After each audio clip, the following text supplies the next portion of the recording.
To our knowledge, this is the first example of a bead-based multiplexing protocol that uses two reporter signals to simultaneously measure two results per analyte. This technique allows the user to measure antigen-specific IgM and IgG at the same time, with less sample and a shorter time to results. While this dual reporter method is specific for antibody isotyping, it could be adapted to measure other analyte pairs such as post-translational modifications or free versus bound drug forms.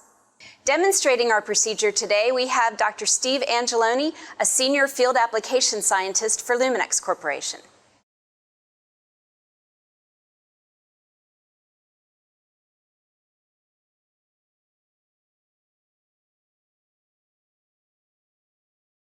To begin the dual reporter IgG and IgM serological assay, prepare the required multiplex bead mixes from the individual coupled bead and controlled bead stocks at a concentration of 1 × 10⁶ beads per milliliter. Next, dilute the serum samples 100-fold by adding 10 microliters of serum to 990 microliters of PBS-TBN buffer. Then dilute the samples another 10-fold by adding 20 microliters of the 1:100 dilution to 180 microliters of PBS-TBN.